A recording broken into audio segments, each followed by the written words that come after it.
I had lent my luck to my boyfriend of 6 years. His career was thriving, while my life gradually deteriorated. Later, fearing that the truth would come out, he stole my shares in the company and drowned me in the sea, publicly claiming that I had committed suicide due to depression. Meanwhile, he got engaged to a wealthy heiress. When I opened my eyes again, I found myself back on the night he convinced me to lend him my luck. Vivian, Vivian, are you listening? A familiar voice sounded next to me. As I opened my eyes, I saw Ethan's familiar face beside me, and I instinctively shrank back. Vivian, what's wrong? Ethan asked with a concerned expression. I glanced around. It was a very familiar environment, our home where Ethan and I had lived together for 5 years. But I didn't understand. 3 months ago, I had drowned in the sea, killed by the very man I had loved for so many years. Vivian? Ethan called me again.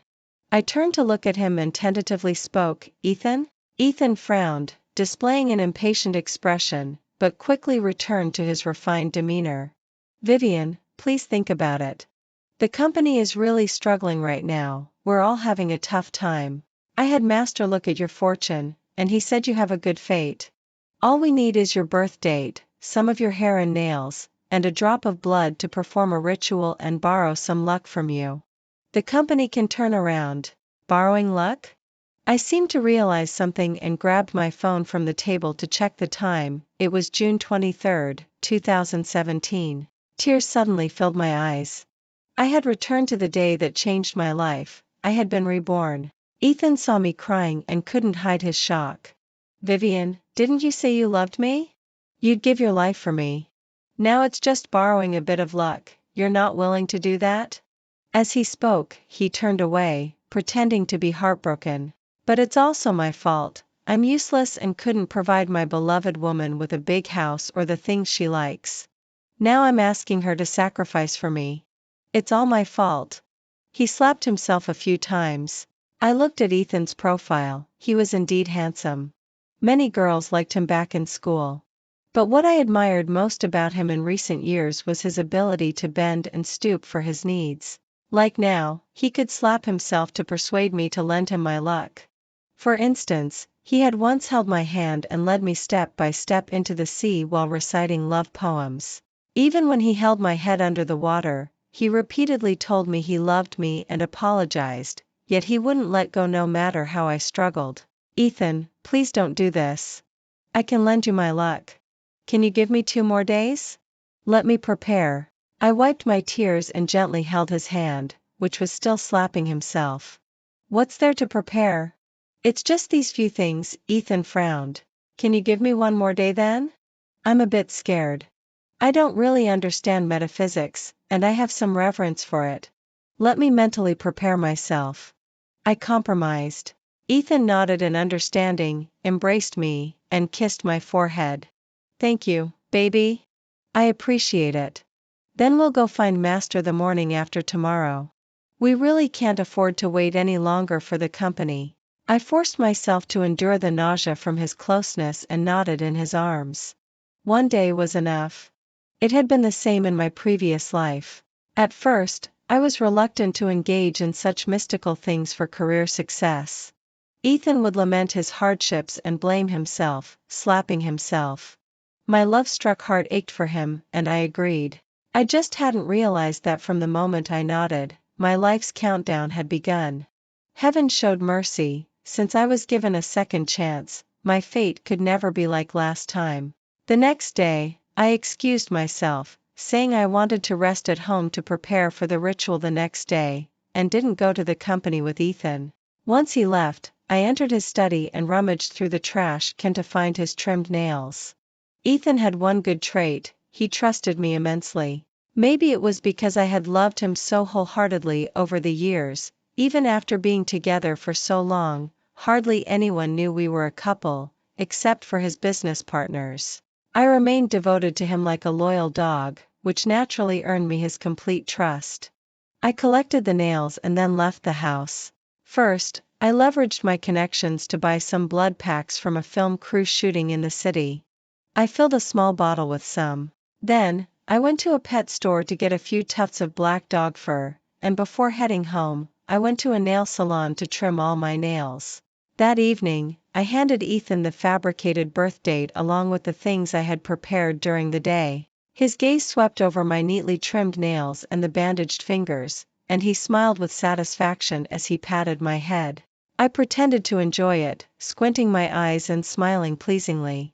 Before dawn, Ethan dragged me out of bed and drove for over 2 hours to a Taoist temple on the outskirts of the city. When I first came here in my past life, I had naively marveled at how this small temple had such an imposing presence and seemed wealthy. But this time, I only felt a chilling breeze. This was a place where the wealthy bought life, it was bound to be filled with restless spirits. Then I saw the face I would never forget. Master, dressed in a black robe, was short in stature but had a healthy complexion and looked very spirited, exuding a certain ethereal charm. The only flaw was a black mole on his lower left chin, giving him an extra sinister air. Upon seeing us, Master greeted us with a wide smile. After a brief exchange, he led me to the formation he had prepared in advance. I watched coldly as he laid out my prepared hair, nails, and fake blood, reciting incantations in a language I couldn't understand, circling around me. He mixed these items with talismans, burned them, and scattered them around me. I knelt in the center, feeling an overwhelming sense of desolation. The ritual lasted for most of the morning. By the time it was over, my knees were so sore that I couldn't stand up. Ethan picked me up in his arms, placing me on his lap, gently massaging my knees. Master stood to the side, smiling and commenting on how cute our relationship was. I pretended to be shy and buried my face in Ethan's chest, but inside, I was filled with disdain. Ethan always acted like he truly cared for me in front of others, especially those who knew about our relationship. In the past, I had been so completely devoted to Ethan that I never saw any issue with it. But after being reborn and seeing it again, I realized that it had all been a carefully crafted performance, with no sincerity behind it. When we returned home at noon, Ethan thoughtfully suggested I stay home to rest, while he would explain to the other 2 shareholders that I wasn't feeling well. He quickly hurried off to the company. I knew he was eager to see the results of the ritual. That afternoon, after waking from a nap, I took out my phone and dialed a number. "Wow, the princess finally decided to call me?" A lazy voice came from the other end of the line. Hearing the familiar voice, I couldn't help but feel my eyes well up. "Yeah, I missed you." Nina was the only person in this world, besides my parents, who truly cared about me. In my previous life, as my body gradually withered away, Ethan found me a burden and wanted to take the chance to flirt with other women. He hastily threw me into a remote sanatorium. Only Nina traveled thousands of miles to visit me, angrily cursing the scumbag. She even went to our company and splashed Ethan with a glass of water. Upon hearing my words, Nina made a retching sound over the phone and said, "What's going on? Why are you calling? Got something on your mind?"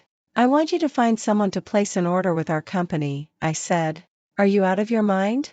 The rare times you call your bestie, and it's to help out that boyfriend of yours who won't even publicly acknowledge your relationship?" Nina shouted angrily. No, I quickly explained, "I'm not that love-struck girl anymore. I've come to my senses.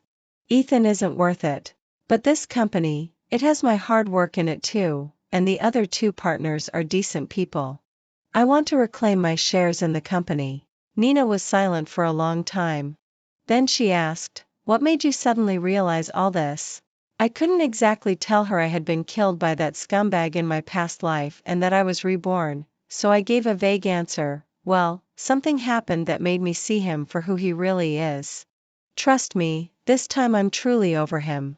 After a brief silence on the other end, Nina replied, "All right, I believe you. So, you just want me to place a small order with your company, right?" "Yes, but not under your name or your company's name. It's best if you and I aren't associated with this order at all." "Got it, no problem." Nina agreed. After hanging up, I lay in bed, lost in thought. Ethan and I had met through a mutual friend, and it was love at first sight.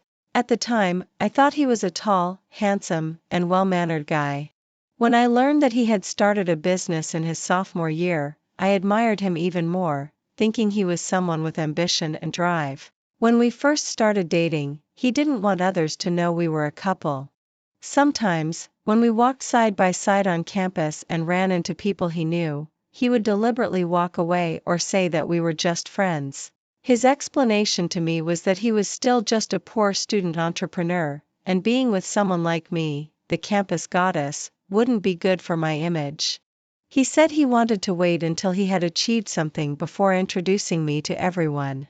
At the time, I was utterly smitten and accepted this ridiculous explanation. After graduating from college, I started a business with him, along with another senior, Owen, and a classmate, Mina. Besides those two, even the employees in our company didn't know we were a couple. Although we argued about it many times, my hopeless romantic heart was always soothed by Ethan's sweet words and cheap gifts. Later, I fell for Ethan's lies again and sought out that shady Taoist priest to borrow luck for him. I didn't believe in that sort of thing at first, but after the ritual, my body became weaker and weaker while the company grew stronger and stronger. Ethan used that as an opportunity to send me to the sanatorium, never visiting me again.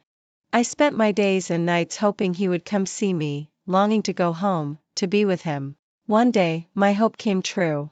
Ethan really came to get me and brought me back from that cold sanatorium. I still remember hugging him like he was my last lifeline, crying uncontrollably. He hugged me tightly too, apologizing for being too busy with the company to visit, telling me how much he missed me and worried about me. In that moment, I believed he was my only support, my everything. We spent a few days at home, and many friends came to visit me. I was too weak and could only lie in bed. Ethan took care of me, bringing me tea, cooking porridge, and making soup. He ran around helping with everything when friends came over. Apart from Nina's whispered curses about Ethan's hypocrisy, everyone else praised how lucky I was to have found such a good boyfriend who, despite being so busy with work, never forgot to take care of me. I ignored Nina's warnings and the hesitant looks from our business partners, convinced that I had found the right person, and surprisingly, I started to recover. One day, Ethan suddenly packed our bags and said that since my health was improving, he wanted to take me to see the ocean. I had always wanted to see the ocean and had imagined that one day he might propose to me on the beach. I never expected that day to come so soon.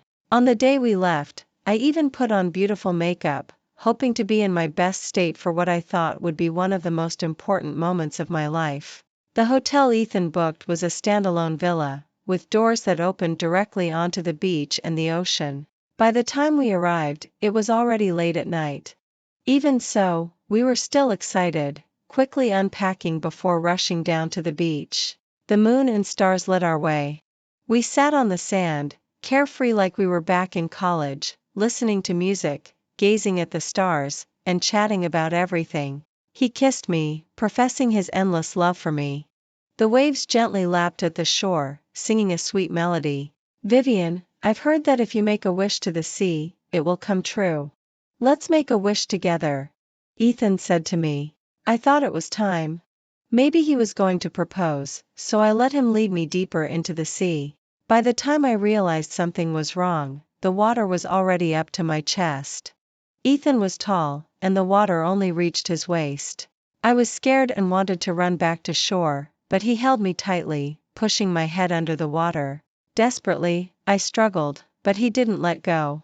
In a daze, I heard his voice carried to my ears through the water. "I love you, Vivian. I love you. I'm sorry. I don't want it to be like this. But you're holding me back. You can't keep me from someone better, can you? I just wanted you to die quietly from weakness. Why did you start getting better? It's your fault. I'm sorry. I'll repay you in my next life. Just die. Just die." As I listened to his hideous words, I stopped struggling, letting him drown me. My tears disappeared into the sea, just like my shattered heart. Even after I had already stopped breathing, he held me down for a long time. My soul floated above, watching him show the police forged proof of my supposed depression, holding my body, devastated. Then, With cold detachment, he forced out the company's other partners, and quickly got engaged to the heiress of the Leo Corporation. Even as just a soul, I felt excruciating pain, hatred, regret, and endless sorrow. Since I had another chance at life, I had a suspicion I wanted to confirm.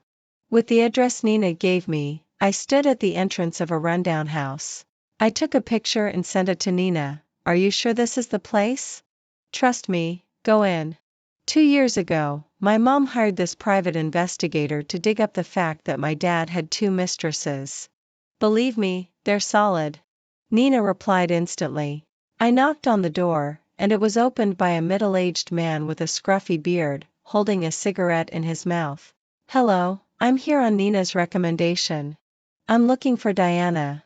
I'd like to hire her for an investigation," I said cautiously. The man nodded and turned around, motioning for me to follow him inside.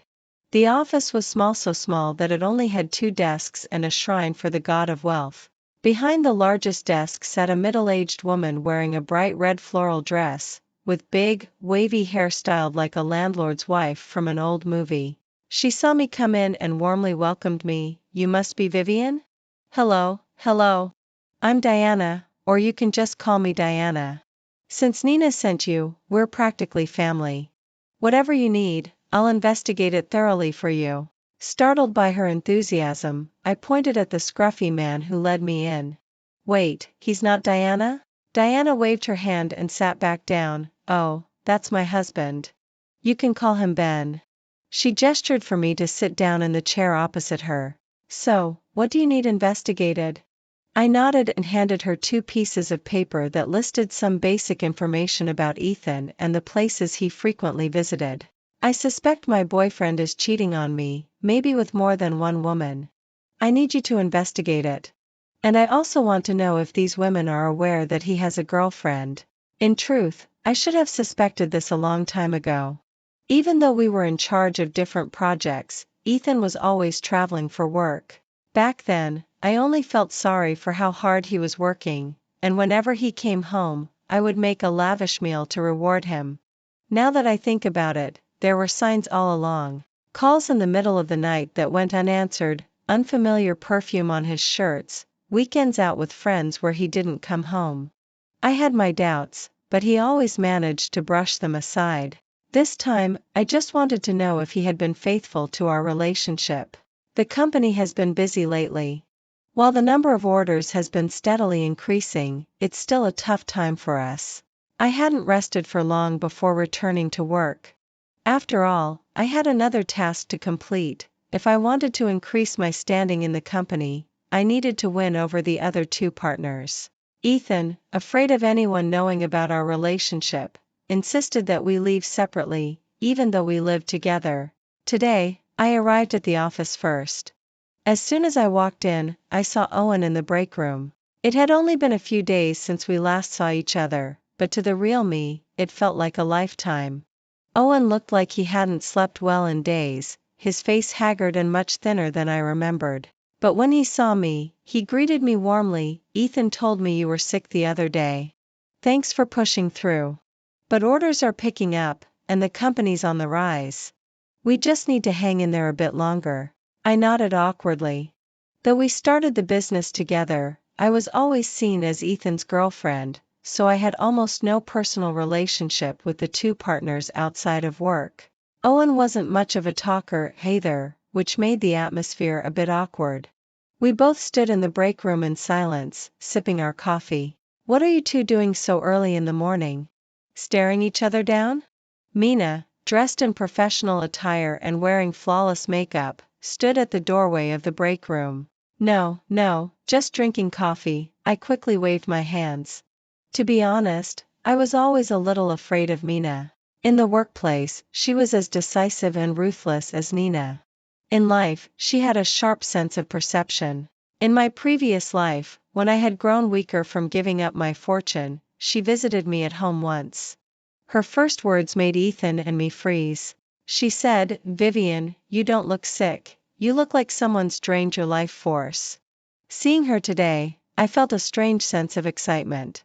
Mina glanced at me and nodded as a greeting, then turned to Owen and asked, "Owen, how's your dad? Didn't you say he was hospitalized a few days ago? Owen sighed and shook his head. It doesn't look good. But I've been so swamped with work, I haven't had time to go back. A light bulb went off in my head. How could I have forgotten about this moment? Last time, the company was so busy that his family didn't want to trouble him. They hid the true condition of his father's illness from him until the doctor said it was too late, and Owen didn't even get to see his father one last time. This became a deep regret and wound in his heart. Now, however, this might be an important opportunity to strengthen my relationship with Owen. Owen, you should go home and see your father, I said seriously. Family is the most important thing. When someone is sick, the person they want to see most is you. I can take care of your workload. If you're worried, I can prepare a summary for you every night, just like your assistant does. Even though I'm the weakest of the four partners, I promise you, I'll get everything done. You said it yourself, the company is getting better. Trust us. We're partners, but we're also each other's support. Owen was stunned by what I said. Mina smiled and teased, Vivian, why are you giving a speech first thing in the morning? Then she turned to Owen and said, but Owen, you really can go home for a few days. There's nothing more important than family. Vivian and I will split your work. If anything comes up, we'll contact you. Owen gulped down a mouthful of coffee, and when he looked up again, his eyes were a little red. All right, thank you both. I'll hand off my work today and go home tomorrow. Mina teased, hey, try not to cry here in the office. People will think we're bullying you. When Ethan walked in, he saw the three of us laughing together. He frowned. I knew he didn't like me getting too close to the other two. In the past, I thought it was because of his possessiveness, but later I realized it was because he was afraid I'd take his friends and clients away from him, even though we were supposed to be one.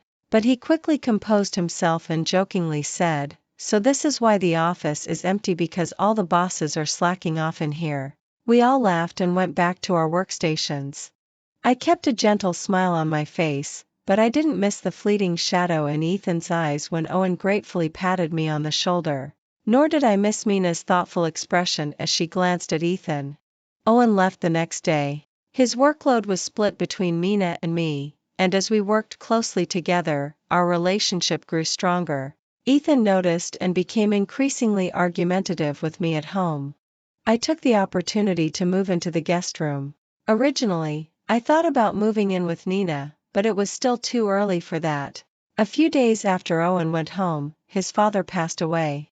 Because of the funeral, Owen stayed home for a bit longer.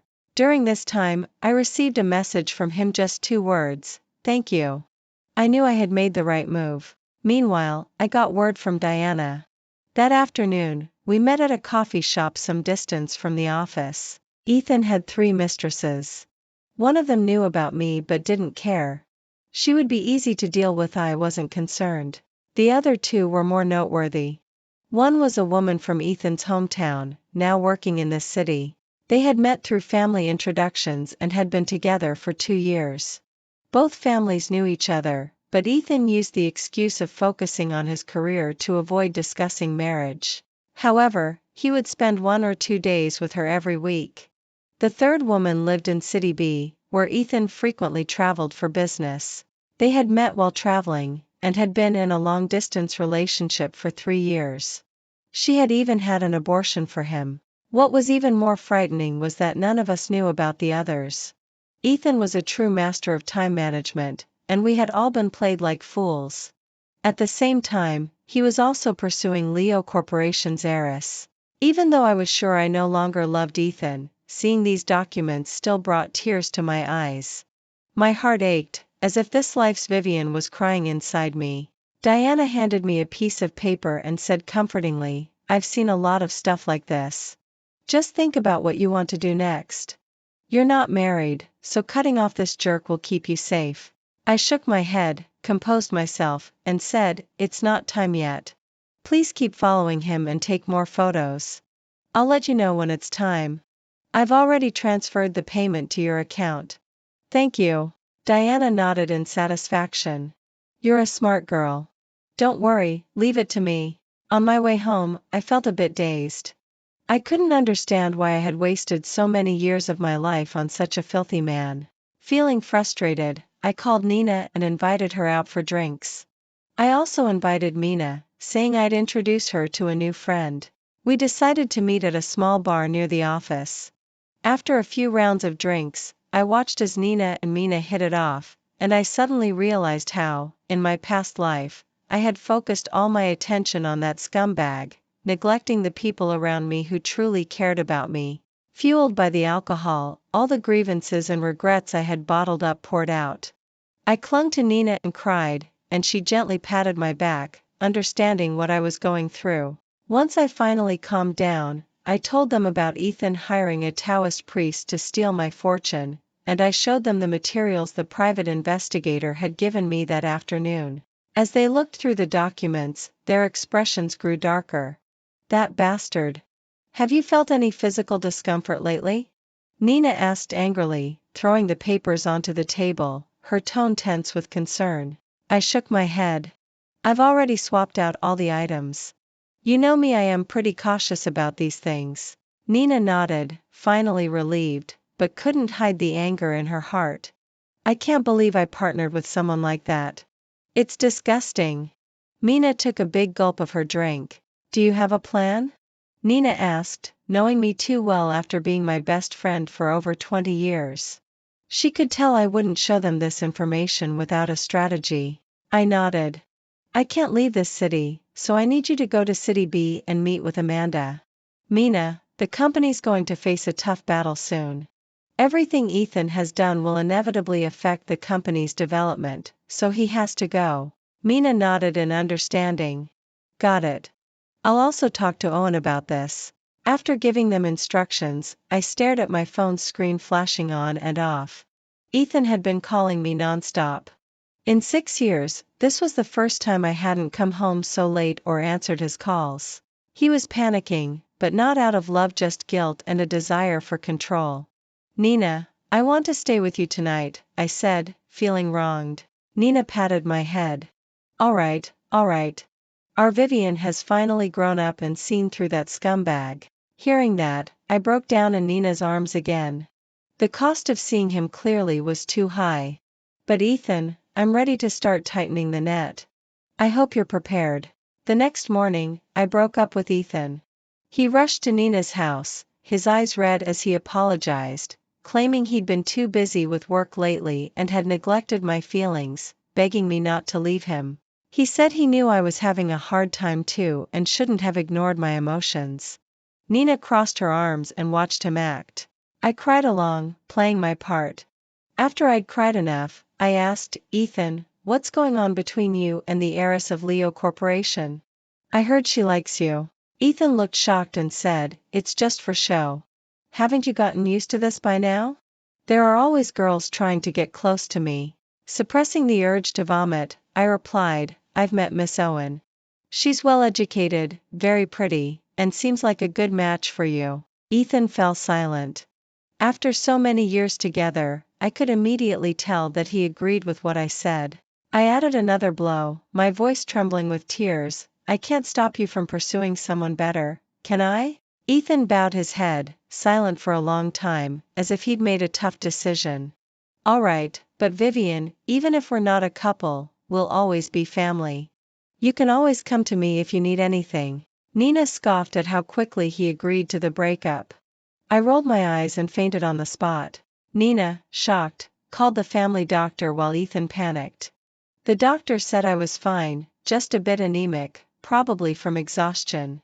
Nina wasn't convinced and insisted Ethan take me to see a trusted Chinese medicine practitioner. The diagnosis was the same weak qi and blood deficiency. Ethan thought it was a side effect of the fortune-stealing ritual, especially since the company was indeed doing better. He had no idea that everything was part of a plan Nina and I had devised to make him believe the fortune-stealing was working, so he'd be eager to completely discard me. Sure enough, the day after I returned from the hospital, Ethan came to Nina's house and told me he'd arranged for me to stay at a high-end wellness retreat for a while, as a way to make up for everything. I pretended to think it over before agreeing. Before I left, I met with 2 people. One was Leo. Strictly speaking, this was our first formal meeting. In my previous life, we'd only met briefly at the company, with Ethan handling everything. I knew Leo Corporation was an important client, but I never suspected Ethan had romantic intentions. Meeting Leo in person today, I had to admit that she really came across as the well-mannered, elegant child of a wealthy family. Even though I was reaching out to her as Ethan's ex-girlfriend, she accepted the invitation graciously, without any hostility or resentment. "Miss Owen, I'm sorry to contact you out of the blue. Even though I've broken up with Ethan, there are some things I think you deserve to know," I said, ordering her a coffee and getting straight to the point. Leo nodded. "I only recently found out that he was still with you when he started pursuing me. I'm truly sorry about that." I waved it off and handed her the information Diana had gathered. "Miss Owen, this is some material I had a private investigator collect. I hope you'll take a look." Leo took the documents from my hand and began reading. I watched as her expression changed from surprise to disgust, then to a somber seriousness. She finally fell silent for a long time. "He seemed so polished and charming, yet he was doing all these dirty, disgraceful things behind the scenes," she said, looking at me with anger.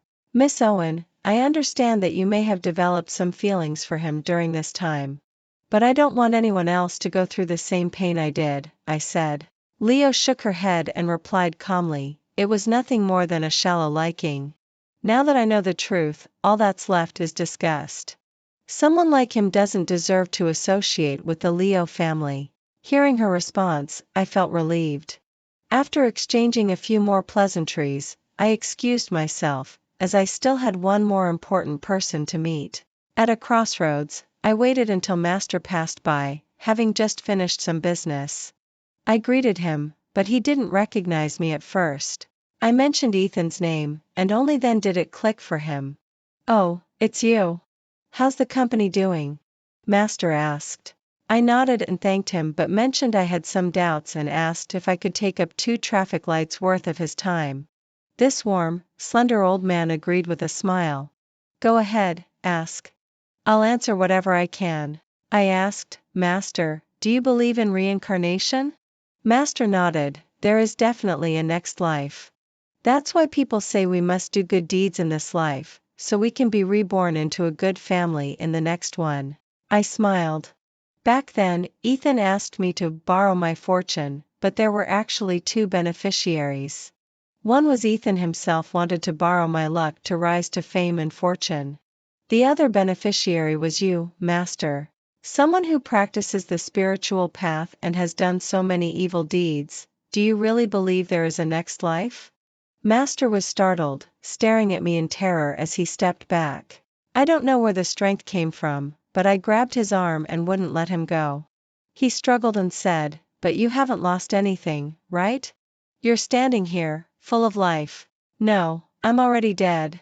I could have died of natural causes, but in the end, I was drowned by the man I loved, turned into a vengeful ghost, wandering the earth." "Tell me, doesn't that sound tragic?" I leaned in close, lowering my voice, a fierce expression spreading across my face and mouth. Master stared at my face, trembling more violently. "Who are you? Who exactly are you?" Out of the corner of my eye, I saw a bus speeding towards us. Time was up. I let go of his arm. Master seized the opportunity to run across the street right into the path of the oncoming bus. In my previous life, on this very day, a bus lost control at the next intersection, causing a massive chain reaction crash. This time, the accident happened earlier. The bus swerved into the barrier after hitting Master, preventing further casualties. "Consider that your redemption," I muttered as I walked away, leaving behind the screams of bystanders and the sound of horns blaring in the background. I pretended to leave the city. Nina, under the pretense of sending me off, personally went to City B to meet Amanda, who had been in a long-distance relationship with Ethan. Reportedly, when she found out the truth, Amanda was so shocked she fainted, and it was Nina who rushed her to the hospital. During all this, Ethan only sent a brief message to check on her, without even making a phone call. Meanwhile, I had Diana keep an eye on Leo, though it was Mina who brought me the first piece of news. Mina told me that ever since I broke up with Ethan, he had been pursuing Leo openly. At a company dinner, he even got drunk and boasted that Leo had long been infatuated with him. But recently, Leo had been acting out of character, completely ignoring him, which left Ethan humiliated. "You should have seen the look on his face," Mina said over the phone. "The flowers he sent to Leo Corporation were sent right back to the office by the courier, with that cheesy poem he wrote on the card still intact." A few days later, Diana updated me with bigger news: Ethan had been taken into police custody. Here's what happened: Leo's cold attitude had deeply wounded Ethan's fragile ego. Maybe it was because I had always been so compliant with him over the years, or maybe he'd never faced rejection from a woman before. Ethan began to harass Leo relentlessly, even showing up drunk outside her apartment, trying to force himself on her. Thankfully, the security in high-end apartment complexes is pretty tight, and Leo's screams brought the guards running. By the time Ethan sobered up, he was kneeling on the ground, tearfully begging Leo for forgiveness. But Leo wasn't one to be messed with. She immediately called the police, and Ethan was arrested. He was sentenced to 7 days in police custody, and Leo Corporation immediately cut all ties with his company. I was shocked by this turn of events. I had never imagined Ethan would stoop so low. But his actions became the laughingstock of the business world, and the company plunged into crisis once again. While Owen and Mina scrambled to write apology letters, trying to hold on to existing clients, something even more dramatic unfolded at the company. 2 women, both claiming to be Ethan's girlfriend, showed up at the office. One said she had met his family, and the other said they'd been in a long-distance relationship for years. Emotions ran high, and the 2 women began arguing. But there was no point. Ethan was still in custody, and despite Owen and Mina's best efforts to explain and calm the situation, it only attracted more and more onlookers. Things only escalated when Amanda produced medical records showing she had an abortion. The other woman fell silent, eventually leaving in tears, while Amanda left a little later, calmly and alone. Although I only heard the details from others, I could easily imagine the dramatic scene. The only thing missing was Ethan himself. After all, in my plan, Ethan was supposed to face all this in person. But instead, his lust had cost him not only important clients but also left him with a criminal record. Once again, I cursed my poor judgment in choosing him. The day Ethan was released, I returned to the office. When he saw me, he was overjoyed and rushed toward me. Vivian, you still love me, don't you?" "Ethan, don't forget, I own shares in this company too," I said, pushing his hands away and calmly taking a step back. "Vivian, you're angry, aren't you? There's nothing between me and Leo. It's all a misunderstanding. She couldn't handle rejection, so she sent me to the police. My heart only belongs to you. She's the one with bad intentions." Ethan was still as good as ever at lying with a straight face. The disgust I felt made me want to throw up, so I pinched myself to keep playing along. "But Ethan, maybe you haven't heard. A few days ago, 2 women came to the office, both claiming to be your girlfriend. One of them even had an abortion for you. In other words, you cheated on me during our relationship. Is that why, all these years, you never wanted to go public about us?" I asked. "Well, what?" Ethan was too stunned to even hide the panic on his face. He frantically shook his head. "That's impossible. I don't have any other girlfriends." I pulled out my phone and played the surveillance footage from that day. The evidence was undeniable. "You've done something unforgivable to me, and now I want everyone to know exactly what kind of person you are." Ethan stared at the footage in horror. He grabbed my phone, threw it to the ground, and stomped on it. "This can't be real. It's fake. I don't know those women." Ethan pushed me, and I hit the corner of the table, falling to the ground. With tears in my eyes, I looked at him in disappointment and said, "You once said you would love me forever. All these years, even though you were unwilling to go public with our relationship, I still stayed by your side, helping with your work, taking care of your needs. Even when you brought in a Taoist priest and said I should lend you some luck to boost your career. Do you know how scared I was that day, when I was inside that strange formation, listening to the priest chant? Since then, my health deteriorated. I fainted several times and ended up in the hospital. Did you ever feel sorry for me? No, you just couldn't wait to break up with me and immediately chase after other women. Did you ever consider my feelings?